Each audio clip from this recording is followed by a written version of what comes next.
What's going on, everybody? Once again, this is your boy Kid Mizzle, and I guess you can call me a TV app review guy now because I've been getting a lot into these apps on my Apple TV a little bit more, and maybe that's what you're going to see from me moving forward. It's just some reviews about different apps that kind of pop up, and I'll give you my take on them and kind of dive in with my opinion and my take on these things as I kind of, I recently cut the cord, so I've been more willing to look into these apps to see what they offer me. And, I want to pay that forward to you guys and let you know what I'm seeing and if it's worth your time. So let's take a look. Boomerang on Apple TV just popped in this week. So, as a fan of old school cartoons, I figured I would take a look. Let's take a look at Boomerang today on the Apple TV. So you get this animation every time you come in,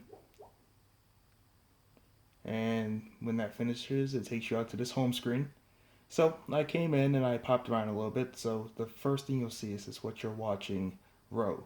So I kind of popped into all of these, and now it's in my top row, which is cool. There's no watch list. You can't add things personally to a watch list that you can kind of stack up for later. But at least there is a kind of resume watching row, which is this what you're watching row is. So let's take a look at the top list here. So you got home, shows, movies, playlists, and grown ups, and that's where you kind of access your account settings. So we don't need to dive into that. But you see playlists here. Boomerang will put together their own curated playlists for you.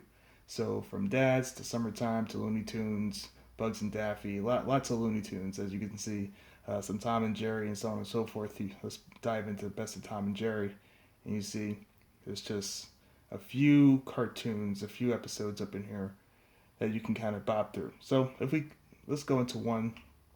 Mouse for sale. I am currently on Wi-Fi. You see, pretty quick. There's a brief bit of distortion and some haze at the beginning, you could say. I say it's about 5 seconds or so before it really dives in and gives you full HD, and pretty good, pretty quick, and it pretty much loads right from the jump. I'm able to bop through the episode pretty effortlessly. And if we go to the end here, you'll see as we try to get the autoplay here. So end of the episode, and as you saw, I'm in a playlist. It will start the next episode in that playlist. And there you go. So let's come out of here. And that's pretty much the functionality I've seen across the entire app. So let's go back into shows. And actually, this is a good chance to take a look at what they have here in their library. So when you think Boomerang, you think of a lot of, classic cartoons from the 70s, the 80s, the 90s, and the 2000s. And that's one thing that you don't get a full representation of here.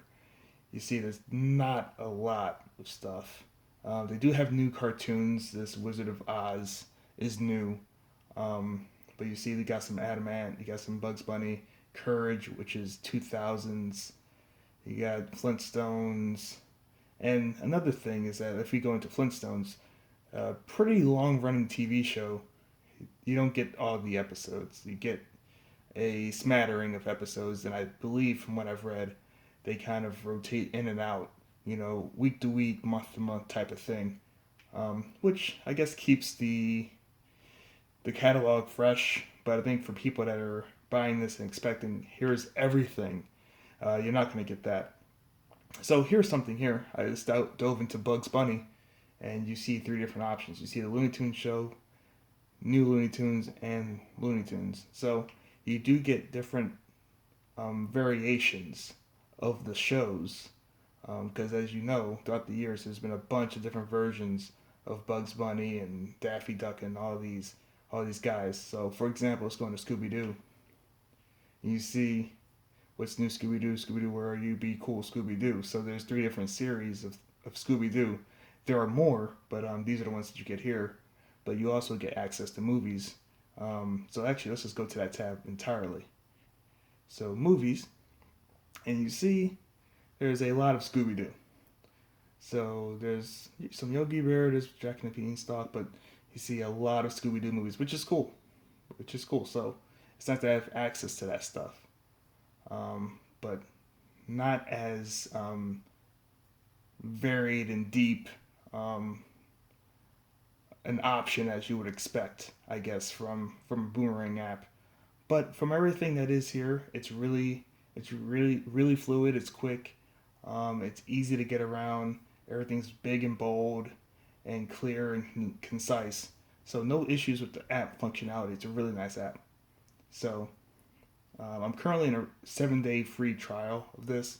I probably won't hold on to it, but I'm always intrigued to see how different apps look on the Apple TV and kind of the direction they go in terms of how they lay it out, how the design is, the functionality of it. And from what I've seen, because I signed up for the free trial online, it's consistent with the online look, and it is nice. It's a really nice looking app, and it's really quick. As we dive in, dive into another episode here. Let's go into Courage. Boom, really quick, really quick. Actually, this took me back to where I was when I first used the app. This was the first episode I looked at, and it remembered my spot. So that's pretty cool. That is pretty cool. Um, but yeah, so that is a quick overview of the new Boomerang app on the Apple TV. So let me know if you have any questions and if there's anything I can provide in terms of my experiences with the app. This is Kid Mizzle, and this was a brief look at the Boomerang app on Apple TV.